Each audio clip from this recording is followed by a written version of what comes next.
Du coup, c'est quoi tes prochains projets à venir? Dans quoi tu as envie de te lancer? Alors moi, j'ai envie de me lancer dans alors l'Ilus, j'aime beaucoup. J'ai longtemps dit, enfin, c'est pas que je l'ai dit, c'est que c'était factuel, j'étais pas très intéressé par la BD et en fait, je le suis de plus en plus. Donc alors format manga, format, pas trop franco-belge parce que c'est pas trop ma came. Mais la BD me hype beaucoup. Alors j'ai travaillé sur un projet qui est un peu en stand-by, qui était un spin-off de Hokuto no Ken en partenariat avec Guillaume Lopez. Guillaume Lopez qui est l'auteur, enfin le boss de la chaîne Hokuto no Run sur YouTube, qui a écrit une étude. C'est une référence, hein. Mmh.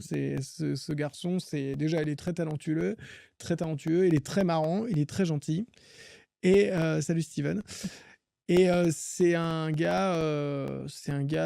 puits de connaissances sans fond sur Hokuto no Ken, c'est une passion de dingue il est incroyable. Honnêtement, il est incroyable.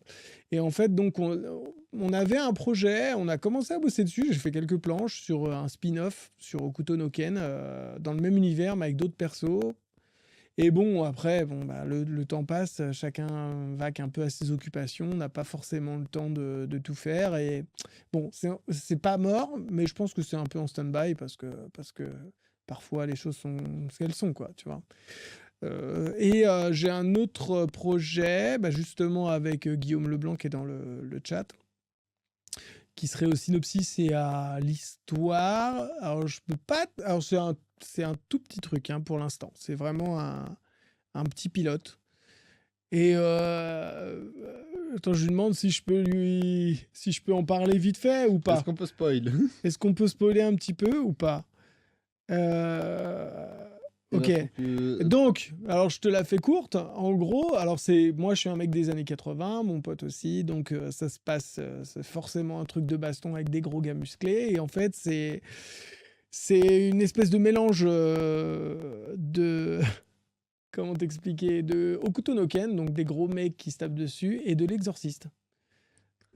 Donc, oui, Ouais. c'est un peu particulier. Là, comme ça, je vois pas trop le lien, mais enfin, Bah, pourquoi pas un pied-bouche, je peux pas mais trop en dire encore, mais voilà, c'est un truc un peu que moi je trouve un petit peu novateur dans l'idée. Et du coup, on a brainstormé. Moi, je lui ai dit ce qui me branchait. Lui, il m'a dit parce qu'il écrit beaucoup. Au-delà le fait qu'il ait sorti une BD, c'est quelqu'un qui écrit énormément. Et donc, je lui ai dit, bah vas-y, go. Lui, il a toujours voulu que je dessine avec lui. Et c'est vrai que moi, j'étais un peu plus réticent parce qu'on n'avait pas forcément les mêmes objectifs euh, professionnels. Après, ça n'a rien à voir avec l'amitié qui, elle, est intacte et sans faille. C'est juste qu'on n'avait pas le même délire. Et là, maintenant, je pense que les planètes s'alignent un peu plus. Et du coup, bah, c'est parti. Donc on est chaud. Et donc là, voilà, je suis un peu moins dans un délire illustration et un peu plus dans un délire